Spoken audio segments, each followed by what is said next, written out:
We're going to get a little bit deeper into looking at the first three sutras or four sutras. So if you have your sutra book, we're going to have that. And then if you do want to open your manual to page 29, we'll start there. That was part of your pre-reading.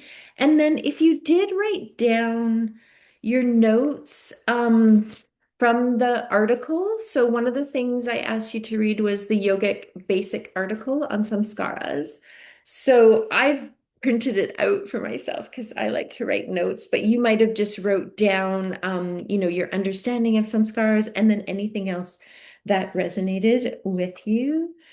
Um, yeah, so we're going to go through and just have a little conversation around specifically starting with the first few sutras.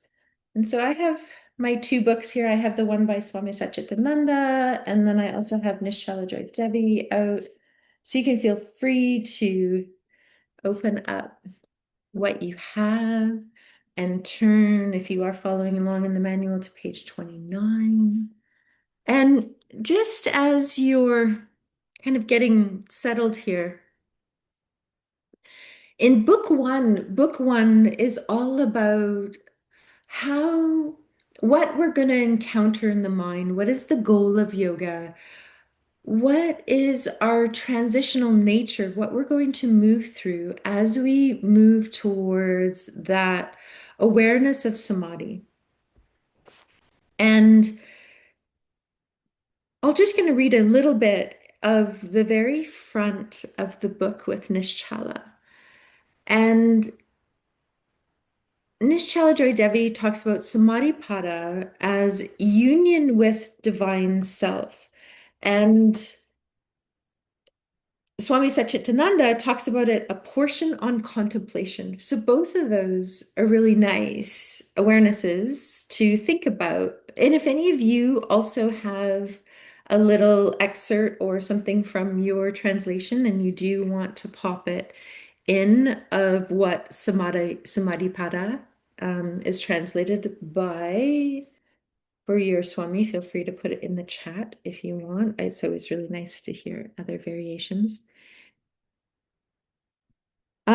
Just want to read this little part that Nishala says, union with the divine self. This offers us generous insight into those parts of our being that we seldom visit. We establish the perception that when consciousness unites, we know that we are divine, or we know that we're part of something. Another way of looking at this is we can, sometimes when I feel connected to something that, you can't really put words into, there's a sense of belonging, or where you are at this moment is exactly where you need to be. And so in Samadhipada, there's this, in this book one, there's a revealing of guidance, okay, and guidance on how to explain how our lives would differ if we believed at once that we are both human and divine. It brings to light the simple fact that if we nurture only one aspect of our being, the other will withdraw. So if we have this awareness that we're human, which we are, um, but only from that place, then our spirit, our soul, our essence, whatever you want to call it, starts to kind of move away. And we start to get really invested in the material body, in what we see and we feel around us in the tangible world, in also our desires. Okay? A lot of the time, those desires are self-fulfilling. And we start to forget, what is our intention of why are we here? So in this last part, the writing here is it's time to recognize that when our humanity is in harmony with our divinity, Every moment, thought, emotion, or action is infused with a spiritual essence. So I'll read that again because it's really beautiful how she wrote that. Okay? It is in time when we recognize when our humanity is in harmony with our divinity, every moment, thought, emotion, or action is infused with a spiritual essence.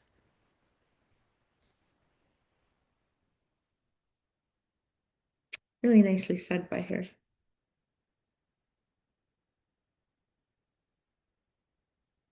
So when we look through the first sutra, right? Atta Yoga Asanam. Okay, so Atta meaning now, and yoga, that union, that yoking, that bringing together aspects of ourself. And when we have the self-discipline, we now come into the practice of yoga. The other awareness is now in the very present moment, yoga is happening. And so, one of the things that I've contemplated around this sutra at various times is, we have our practice and we're on the mat and we do various limbs of yoga to help ease away discomfort and calm the mind and maybe center ourselves. And when we move off the mat, we also start to realize that the practice or the guidance or the gift that yoga gives us and offers us is always here with us, whether we're practicing on the mat or we're outside, that it's a way of being, it's a way of doing. And so, this coming back with this open heart, open mind to be discovering the essence of what is happening right now for us.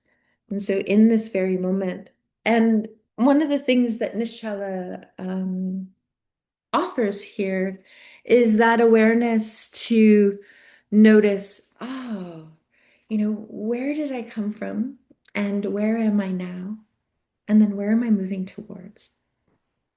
So it's a nice kind of thought when you just kind of pause and you think back to the very first time you stepped on a mat or sat on a mat or lied down on a mat. Because I think in those times when we reflect at the beginning of our journey onto the mat, we come back to a way of a beginner's mind.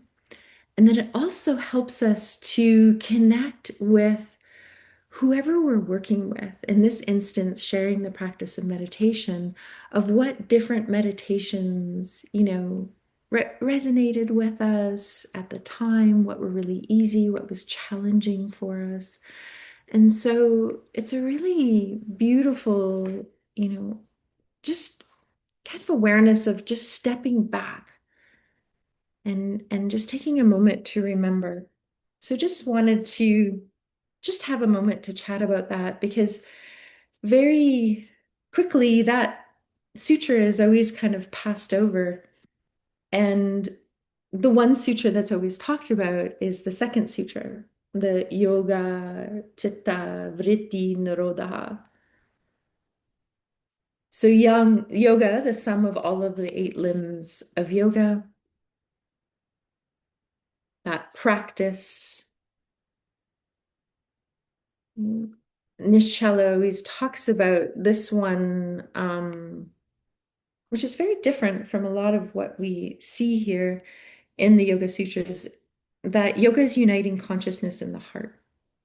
And in a lot of, like when I look at Swami Satchitananda's translation, it says the restraint of modifications of the mind stuff is yoga. And so yoga, if we break it down, yoga, right? The limbs, the path, the evolution of the practice, that creates union of awareness within us. And then chitta. So chitta is the sum of the mind stuff. And some of you have taken the yoga psychology and mind module, okay? And some of you are coming to take it. In that module, I go through the sum totality of the mind in a lot more detail, but just to kind of break it down here, just looking at the chat. Book 1, verse 2. Yeah, exactly. Book 1, verse 2, Lori, which is Yoga Chitta Vritti Nirodha. Yeah. So when we look at Chitta, so I'm just breaking down the words. In this translation here, I have Chitta meaning the mind stuff. Does anyone else have anything different of how it translates Chitta in your book?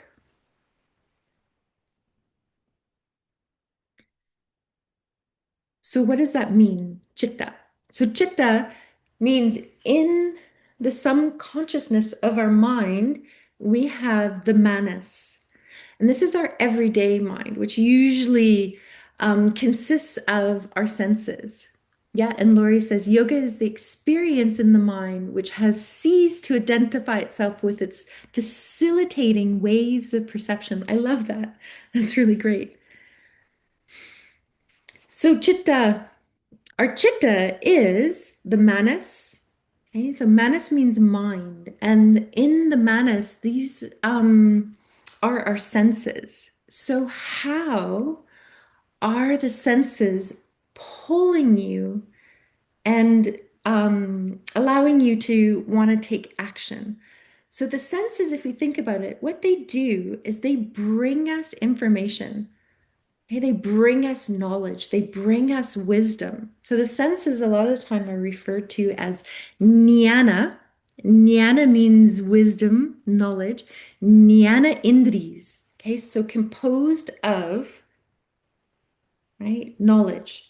So when you think of for a moment and pause and think about your senses, are there certain senses that you notice that bring you joy, or certain senses that maybe you have a tumultuous relationship with, or certain senses that you struggle with? And when we get these senses bringing in information, they sometimes can create desires within us.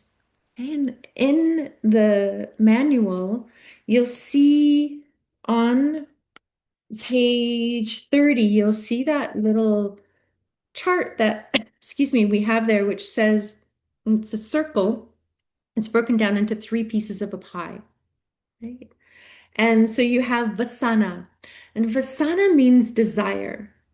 So when we have vasana, we have these desires that are being created within us.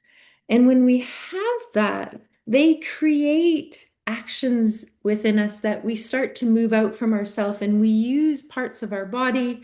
Hey, the smell connected to what we smell, what we intake, this desire of wanting to maybe eat something or smell something or grasp something. Okay, the ears and the eyes and the nose and the sense of feeling. So you might even find over the next little while that you do a little awareness on noticing which senses tend to pull you the most. And when they do, how does that reflect in your mind? Yay, Danny. So yoga is the neutralization of the vortices of feeling. Oh, I've never heard that one before. I like that. And then we have within the chitta, okay, so we have the mind, the senses, the desires. Then we have the ego, the ahamkara. And here the ego is also called asmita. Okay, so you'll see asmita in the kleshas.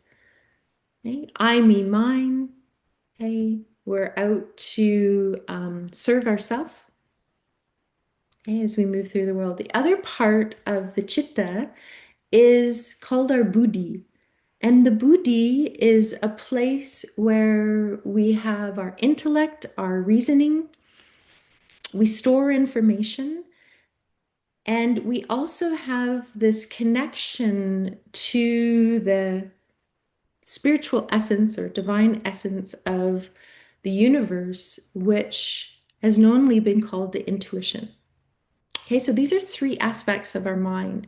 And you can notice how maybe as you flow through day to day, moment to moment, which part of the chitta gets is pulling you.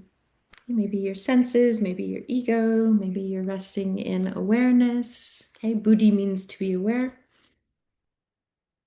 And so the vritti are the fluctuations of the mind. Okay, so a lot of the time these are called your thought waves. So I have my vrittis. So the vrittis, thoughts, okay, which create the samskaras. And our whole goal in the vrittis is to naroda, restraint, quiet, neutralize, which was a good one that Dani shared.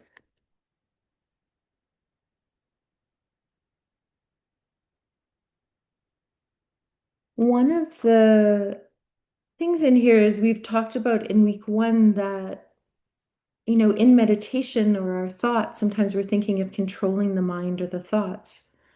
And instead, we can start to just be aware of the mind and notice what our patterns are, notice what our samskaras are.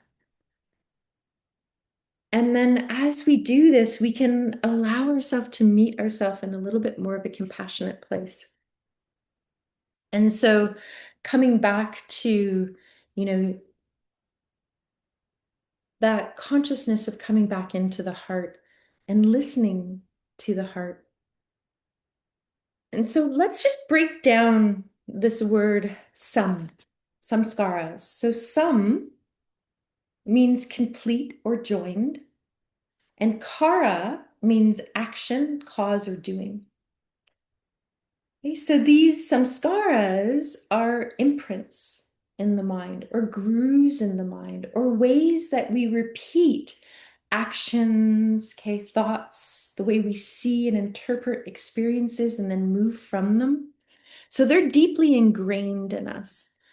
So we have mental grooves, we have habits that come along, we have tendencies, and they all shape how we move around and interpret through the world. Feel free if anyone else wants to share a little bit too on what you felt your understanding of samskara was.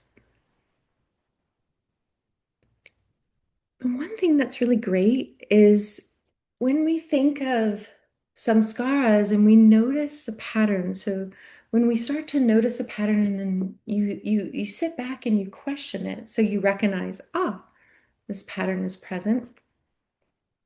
You take a moment to allow it, you sit with it, and then you ask yourself, is this pattern serving me? How does it make me feel in my body? What's happening inside of me right now?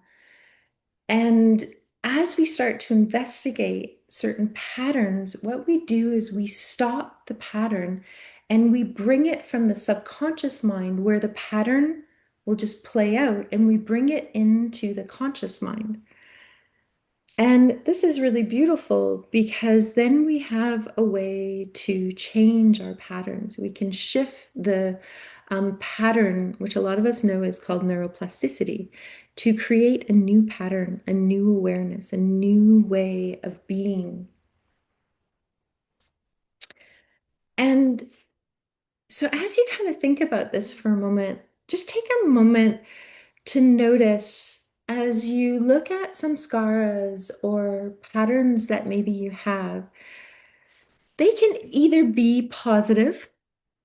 And when we look at a positive samskara, they can be in this way, if we bring the gunas in, something that can move us towards our spiritual journey or move us towards our intention in life or bring us closer to what we're seeking on our spiritual journey.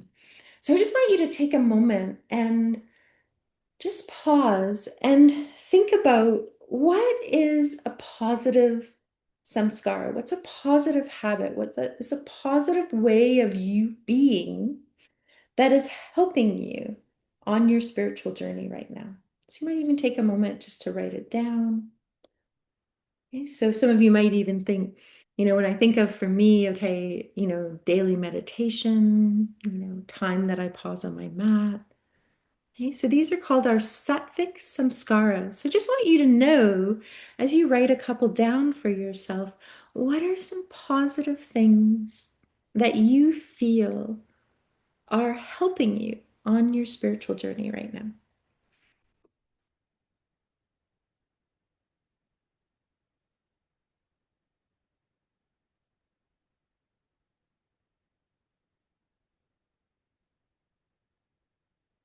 Okay, so that's really great to notice what are some things that you want to keep kind of nourishing that are already happening within you.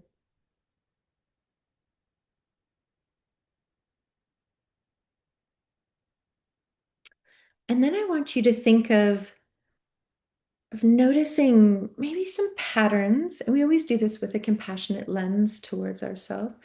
Any patterns or some scaras that maybe are leading you away from your spiritual path. So maybe they create craving or separation, or maybe they drop you into delusion of vidya. They might make you feel like you have an aversion.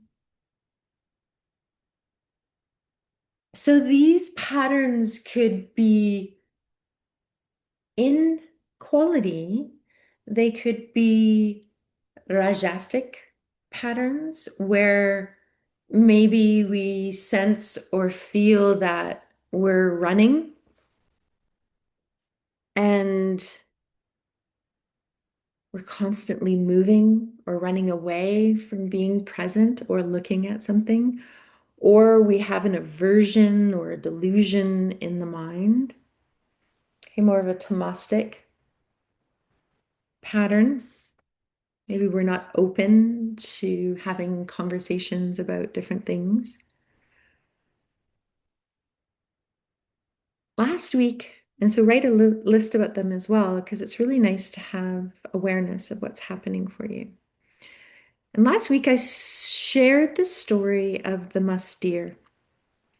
So the musk deer moving around and getting that awareness of that heavenly scent, and then going and searching through the musk deer's whole life to try to locate that scent, and running around in life to try to identify it. And then on the deer's deathbed, the antlers pierce the heart, and then there's a realization that, the scent, what they've been searching for, was already within them. Instead of moving outward into that grasping nature, there was the turning inward. And, as you contemplate that awareness, you might even think about or know different times in your life where you have maybe been in this searching or grasping kind of awareness. And when you realize it, you just pause for a moment. And I remember at a time, in my life when I was quite young and had just moved through some really traumatic things in my family life. And I was given an opportunity to be picked up out of my life. I was quite young. I was 16 at the time, and dropped in another country. And oddly enough, it was just like a whole different awareness for me. And at a very young age, I was brought to another country where I couldn't speak the language, and I was put in the a job, which was really fascinating to me, where I was moved from a very young girl to put into a modeling career internationally. And I feel thankful for that in some ways because it took me out of that pattern. I was feeling very self-destructive at that time. So I had a very tamastic, rajastic samskara within me. And moving to another country where no one knew me, right? Where I didn't speak the language, where I could start to find my own identity without kind of having that looming over me was a really wonderful gift. But I did notice that I got a really strong feeling inside of me that I kept trying to search for something to bring, a sense of wholeness because I felt a little broken. And I felt like I ran and ran and ran for many years. And that industry kind of swallowed me for about 12 years. And the one thing that ended up rooting me back into awareness was having my daughter. And she just came into my life and she rooted me down. And I thank her for that because I don't think I would have stopped running. So whenever I read that story, I think of, parts of myself that, have shifted over the years, that have brought me back, and moments that maybe we've been running or not wanting to kind of focus on, different parts of what's happening. And it kind of brings me to an awareness of something that I wanted to have a conversation with you about. And that is, looking at from a Koshic perspective of what is happening from that difference of maybe we're working with someone, or you felt this inside of yourself when you're working with someone and someone disassociates in your session, where this happens automatically, and we have this sense that, someone is moving in this involuntary psychological process where they're detaching from their body, from their thoughts, from their feelings, from their surroundings. And a lot of the time, this is coming from PTSD or a dissociated disorder or something that's happening. And we can have voluntary moments when we consciously disassociate ourselves from a group or from a person or from an idea or from an event or something that isn't resonating with us. But when this happens involuntary, and maybe for some of you this has even happened or you've had an experience with it where we could have, someone that we're working with where maybe they're disconnecting. Um, Sometimes the reality starts to get a little bit unreal and disorientated. And maybe there is almost this feeling like you're moving outside of your body and it's like you're watching yourself from the outside. And sometimes there's a little bit of a numbness that comes in.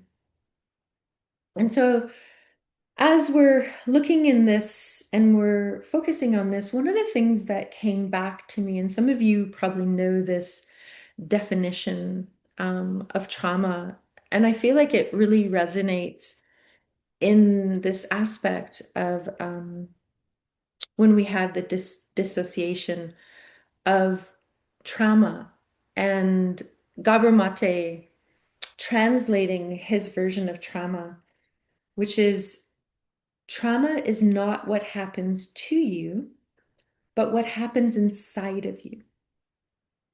Some of you may have heard that translation. Yeah. So I'll read it again. Trauma is not what happens to you, but what happens inside of you. Okay, the wound you sustain, the meaning that you make of it. Okay, and the meaning that we make. So whatever this wound that we sustain or someone that we're working with, you can notice the reverberation from this of how it resonates in the body. And then what is the wound that is left over after this? And then there's a disconnect. We move away from our authentic self, we move away from the body. But one of the things that's great is we can restore this, by befriending the body, by creating grounding techniques, by using the body and the grounding techniques as a resource to come back into a safe place. And if we see the events, okay, as a bunch of things that happen to us, and we're always kind of whirling around in that frame of mind about this happened to me and they did this, it is much harder to heal. And so when we can, notice what is happening inside of us and moving through from that. So in the context of meditation, when this happens, you might notice someone feeling like a little bit of spacey or, kind of moving away from their surroundings or feeling like, they're outside a body or an observer, very ungrounded, very, spacey. So I wanted to flow through and kind of bring the Koshic lens to this. And so everything that I'm sharing, there is a document on Moodle that has this written out in it as well. So your notes that you take tonight, you can also download this document that is in Moodle as well in week 2. Okay, so sometimes we have where people might not even realize that they're dissociating while they're meditating. And sometimes you can think that it might feel like a transcendental state, especially if there's a lot of trauma or history where the pattern or the samskara is avoidance or moving away or, detaching, going numb or disconnecting from oneself or one's surroundings. So when we have this, we can work on bringing a little bit more intention into the practice. So thinking about if someone you're working with has a lot of trauma, you can work at creating some anchors before you go in. So having some conversations. Okay, so we're going to be going into a meditation practice, and let's take a moment to notice our senses and look around. So this is when we can use the senses to anchor us in the moment. And a really simple technique is you can look around and say, okay, let's look around our space and see what's around us. What do our eyes find first? So 5 things that we see, and not even just looking at them, but maybe even saying them out loud. Like I see uh, amethyst stone that I have. I have a lamp.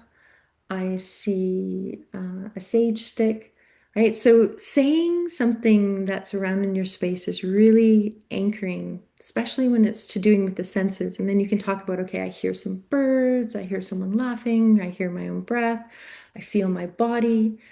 Okay? So these are really good techniques that are instantaneous. So sometimes when we have that happening, or maybe we're even feeling it in ourselves, hey, you can use something around in the space which says, well, what is something that creates comfort for you or creates an anchor for you to come back to that's an inner resource for yourself? So that can be a way that we can work with someone to find that anchoring so that if we feel, bringing someone back into their body is not happening, we can ask them to open their eyes. And we've already done that looking senses awareness with them to identify the anchor that is present. So coming back into the body in any way, really good way. So let's all try this together. Let's just take a moment, and I'm just going to move back a little bit. And let's just take a moment just to stomp your feet. So you can't really see my feet, but I just want you to stomp your feet on the floor. And so if you're sitting cross-legged, just undo it and just stomp your feet and just notice how that brings you back into the body. Sometimes when we're feeling really anxious or we're needing to create a little bit of movement, this is a really helpful tool. Other one is just taking the hands and just tapping, just allowing a little tap of the body. Can also, so just try these out as we go through them. The other one too is grabbing hold of body and just squeezing. So I love to do the arms, but you can do legs as well, and just squeezing body. So that brings in awareness. Oh, I have a body. Okay, so these are all grounding techniques to come back. It might even be this awareness of, oh, I'm here. So that awareness of coming back in.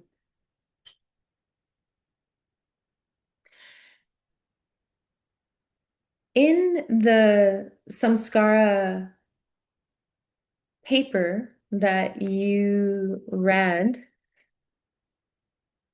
one of the things that was in there was, practices. I'll just readjust my camera.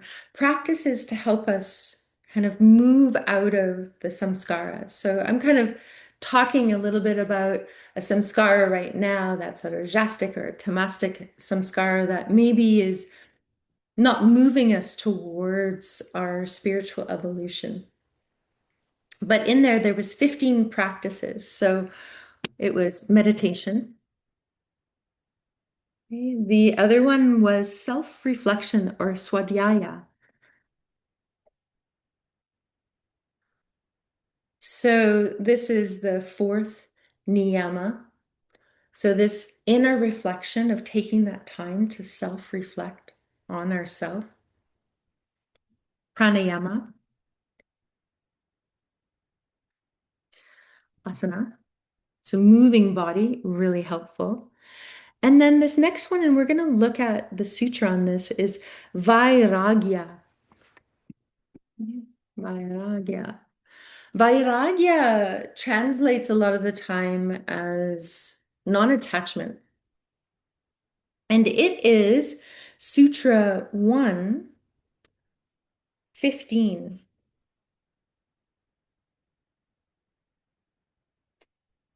Just going to find that in my book as well.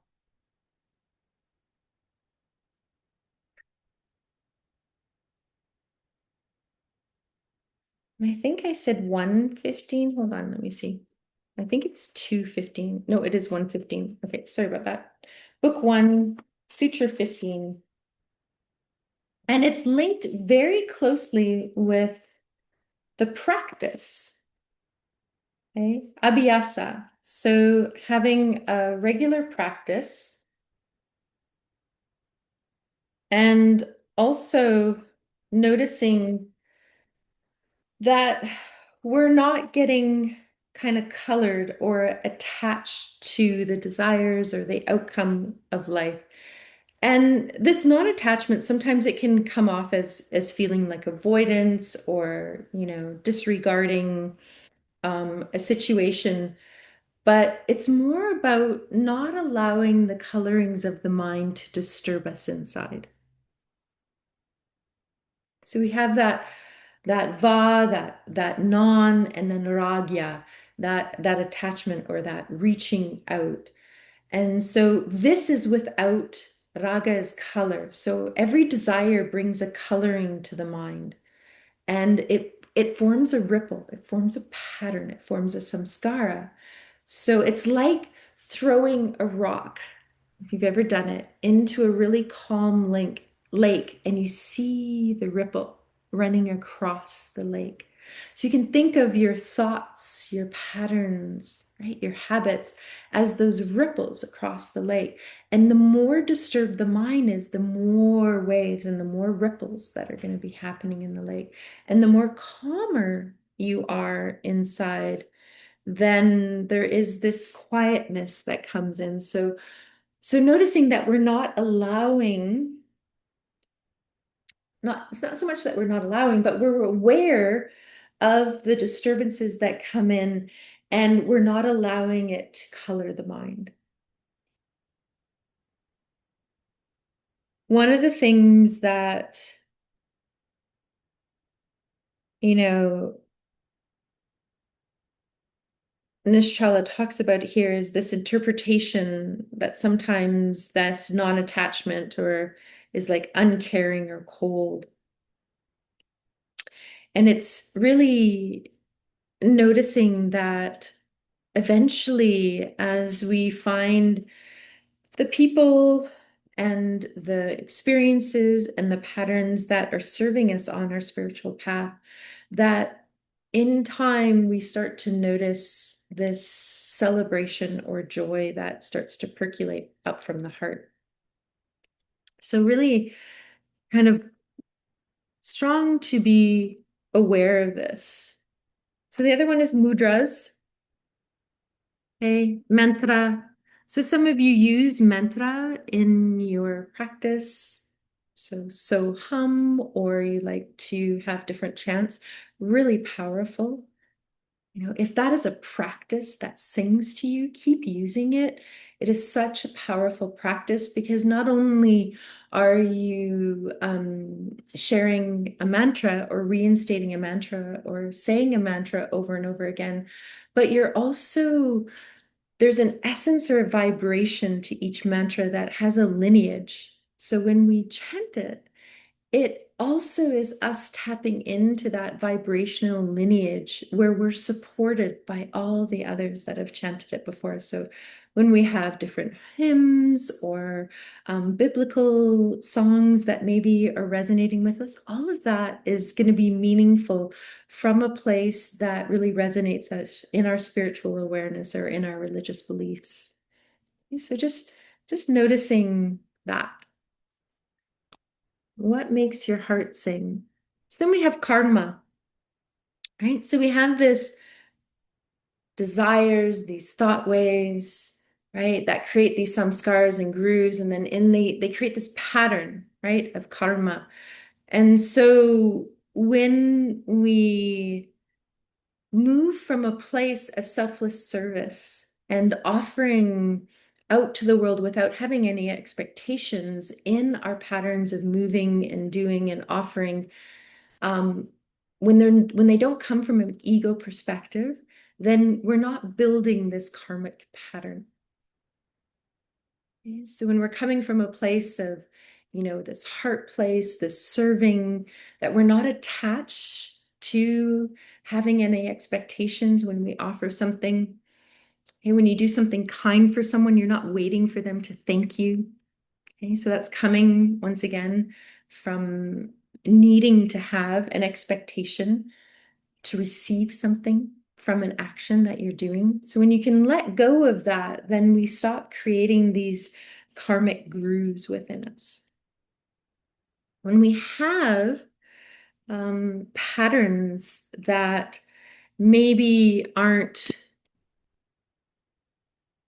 kind of working so well for us. So we have those ethical practices, but we also have those patterns where maybe if you look back to those samskaras that you've written down, that I'm just going to write in the other ones that maybe were ones that you were like, I feel like I might want to change or bring in something else of a pattern that maybe serves me better.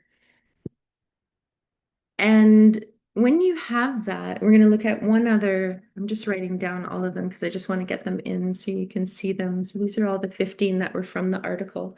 So bhakti, right? So having from that heart practice, but also devoting. So I kind of feel like intention and devoting your practice, they have a very similar essence in the sense of intention. What do I want to receive? Devoting your practice to something higher. And then obviously our practice in general, but not letting the senses pull us all over. And if they do, we can be mindful of them. We can use them as an anchoring, grounding tool, but they also, if we're not mindful of them, can pull us all over and create a lot of yearning and desires and disturbances. And when we grab hold of that awareness of the senses, and we use them effectively, in instances when you're feeling anxiety, when you're feeling trauma, when you feel like you're moving away from from body or instance that you can kind of use them as an anchor. Okay, and I want to bring in this thing because this one's really important. So I'm just putting a couple of things away. This is it. So this is another sutra. So one of the things I shared with you as well is every time I bring a sutra in and I highlight it for you, I'm doing it for a reason because most of you are going to be writing the exam for IAYT for your 800 hour. And these sutras that I highlight for you are really important because a lot of them are on the exam. Okay. So I just want to make sure that any of the ones that I'm bringing to your awareness, you're putting a little mark on them and then you're going back to them at different times. Okay, so the other sutra I want you to look up is Sutra 2. So that's in book 2, or book 2, Sutra 33. So book 2, Sutra 33.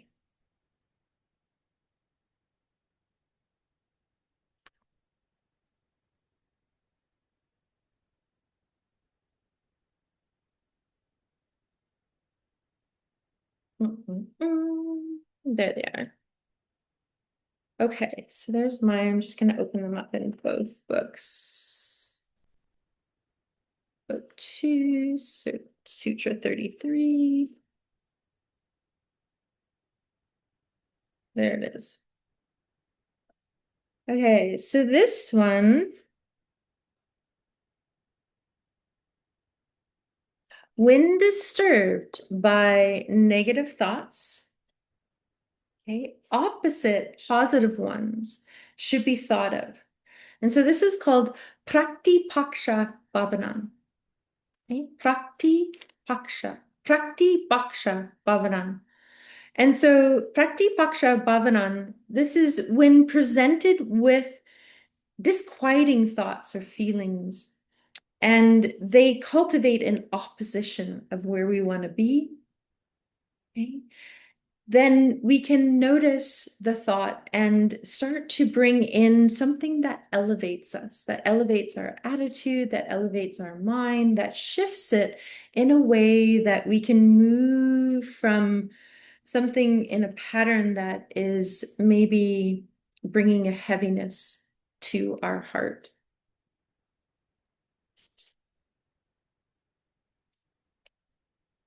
So this quality of when we have our thoughts, our knowledge coming in,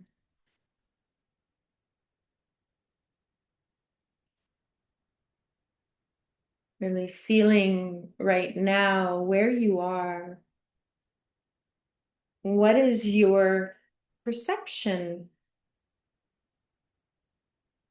Is it leading you towards elevation, or is it leading you to a way of a little bit of suffering? So if we might notice, as I perceive something, this perception of it filters through your lens of awareness.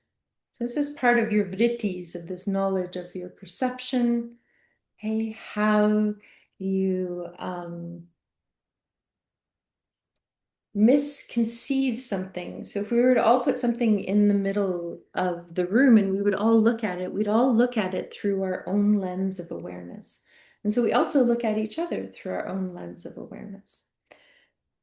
And just as you're kind of pausing for a minute and just taking a moment to either rest back or close your eyes, there's one piece of writing that I want to share with you. And this has an awareness of really looking at this quality of perception and our samskaras. And it's by John O'Donohue. So you might even, if you choose, to close your eyes and just receive it, rest back, whatever you want. There's a beautiful complexity of growth within the human soul. In order to glimpse this, it is helpful to visualize the mind as a tower of windows. Sadly, many people remain trapped at one window, looking out every day at the same scene in the same way. Real growth is experienced when you draw back from that one window, turn, and walk around the inner tower of the soul and see all the different windows that await your gaze. Through these different windows, you can see new vistas of possibilities, presence, and creativity. Complacency, habit, and blindness often prevent you from feeling your life. So much depends on the frame of vision, the window through which you look.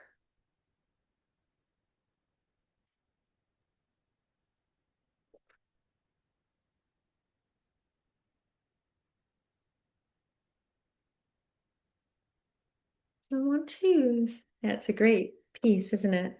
I'll share it with you as well on in the Moodle because it's such a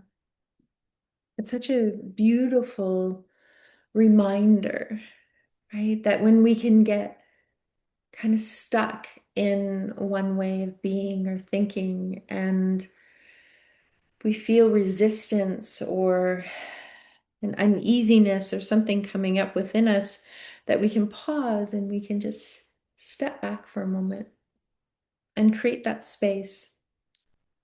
And one of the things that when we kind of have this awareness of bringing in a meditation practice, it allows us to pause more often.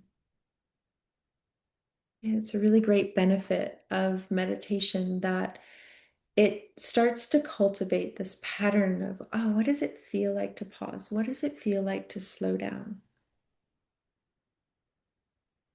So we're going to do just for a moment for this last part of class, I want to just do a little meditation to bring in these aspects of the practice. So you can choose to make yourself kind of cozy and sit. You can choose to lie down. You can choose if you want to put a cover or a cloth, or if you have an eye pillow. Okay, or you can choose to softly keep your eyes open, either seated or lying down. If you want to stand up, feel free to stand up too.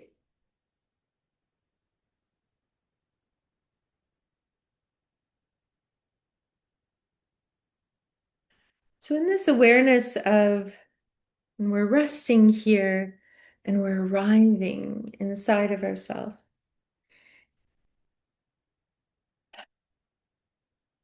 you might feel the palms down, just resting on body. You might also feel sometimes the hands want to come and touch around the heart. This is the gesture of the heart, Hridaya. The other gesture that you might feel, sometimes this touch of the body just brings us back into the body, is touching one hand on heart, one hand on belly, or both hands on belly. You might just also feel your arms out to the side, palms up or down. So just take a moment. Take a few breaths to just land here. Feel the weight of your body. So if you are allowing your skeletal structure to become quite heavy into the support that you've offered yourself. And then allow the muscles to find some ease. And just create this container of safety for yourself. But anytime you find that you need to come back into the moment, you can just open your eyes and look around and notice that you're in your safe container of a space. You might even find something in your room that provides an anchor for you. It might be a visual, you might have a photo, you and a family member, or it might be a pet. And that brings you back into a feeling of feeling safe and secure. And then start to let your awareness move from body and that anchor to your breath. Just allow your breath to flow in and out. Maybe it's out the mouth. Maybe it's in and out of the nose. So just giving freedom for yourself to gently feel the rise and fall of your body as you breathe.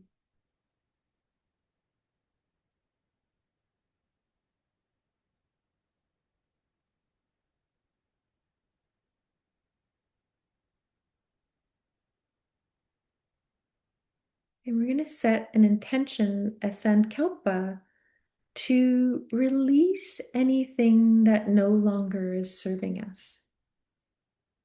To release anything that is no longer serving us.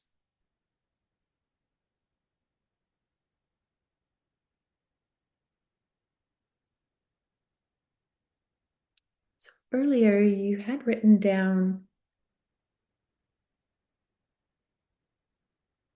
this awareness of something, a memory or emotional pattern or a story that keeps reoccurring for you, an impression.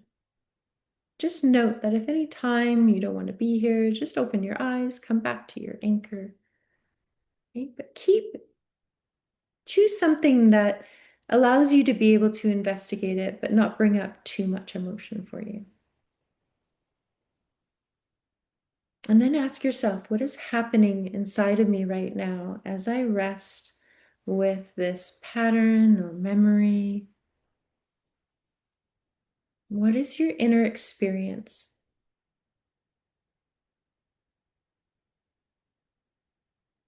Do you feel that impression being held in a certain part of your body? It might be the chest, the stomach, the shoulders. Just noticing this impression, the samskara, this pattern without judgment. So we're observing it with compassion.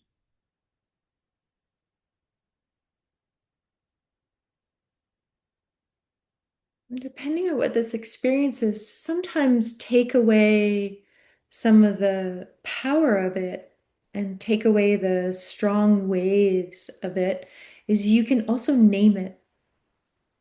So you can name if there's sorrow or if there's tingling or tightness or if you feel fear. Just allow yourself to name it, even if it's quietly or out loud. And this will allow you to waken in a clear presence and just take some of the strength and the power away of this pattern. And can you sit with it, with this level of acceptance after you name the pattern, the feeling of what's arising for you? And if your body says yes, it's okay to keep sitting with it, then we're going to continue on. If not, then just open your eyes and come back into the moment. And you're going to inhale and you're going to bring energy and light into where you feel maybe this landing in body, or just bringing light into your mind.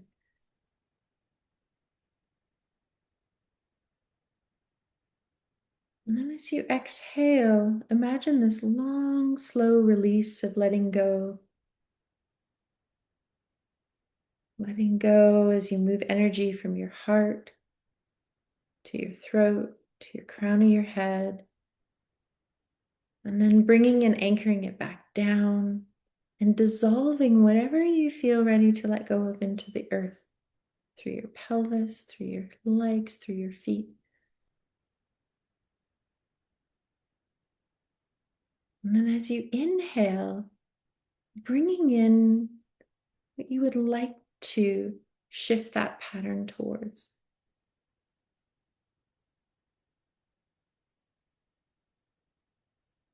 For me, I feel a pattern of fear at different times coming up. For me, I love to shift it to this place of connection and love. And each time you exhale, feel that grip of that old pattern softening, allowing the sharp edges to just soften. And as you inhale, breathing in kindness, breathing in maybe a word or intention of what you would like to bring in.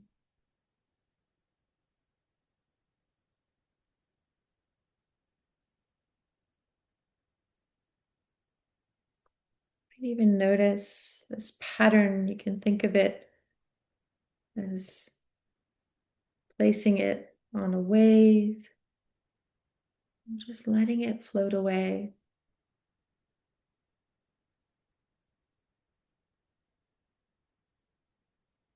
Each time you inhale, you're receiving something that brings you joy and light and furthers you on your spiritual path. That exhale, that releasing, that softening, the hold of tightness or thoughts. Just noticing it's okay to let it go. Just making space inside of yourself.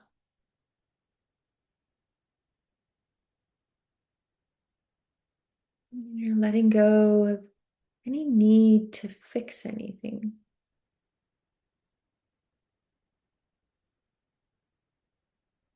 Just sitting with this new space, this new intention that you brought in.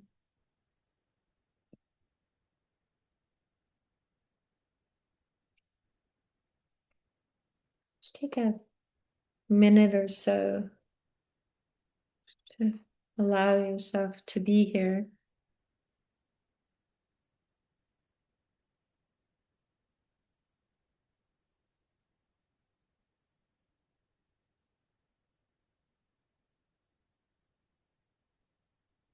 And we're just going to end with taking a moment to hug ourselves. So coming back, we're going to gently just rub our hands together. As you rub the hands together, you're creating warmth or energy. And then as you inhale, you're going to open your arms up. So there's two ways of hugging yourself. So you can either just wrap your arms around. Another way to do this is a somatic technique by Stephen Levine, is inhale and putting your right hand in your left armpit. And then your left arm crosses over top. Now, this is a somatic technique, a body technique called a containment hug. You just hold yourself. It's designed to calm the nervous system, to reduce anxiety, to foster this sense of safety.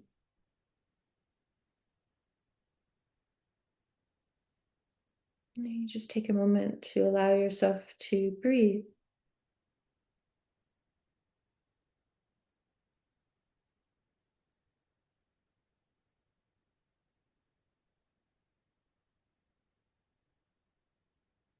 And the very last piece that I wanted to share that came in to ask to be shared, and you can hold this hug for as long as you want until you feel your body and nervous system shifting into a deeper breath or a sense of relaxation, or let it go whenever it feels right. And this is a piece by a poet called Kaveri. The old truth made you run 1,000 miles in an arid desert, desperate for an oasis. As you sit here and close your eyes, inhale the breeze of kindness. Inhale the breeze of kindness. Exhale any toxic judgments. Exhale any toxic judgments. dehydrating you like a prune. Feel the pain of old patterns trapped in your tense muscles. It's okay to cry. It's okay to cry. It's okay to cry, to taste the salt of possibility. Just be, just breathe. Let waves break against the silence, returning you to a new and deeper truth. Let the waves break against the silence, returning you to a new and deeper truth.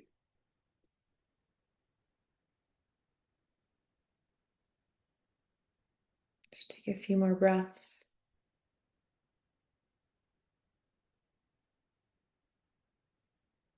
Releasing that containment hug whenever you're ready. Let your eyes open and just find that something in your room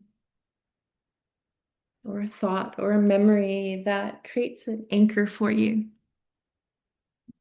and that brings you back into this place, feeling safe in the moment, in your body, in your breath, softening the mind.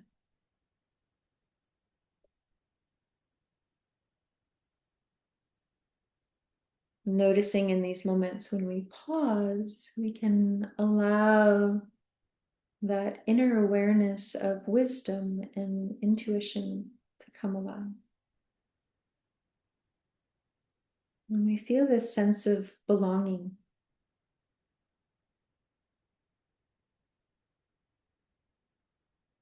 And as we do this, always remember to take care when you feel vulnerable inside with compassion or offering that to others that you're working with.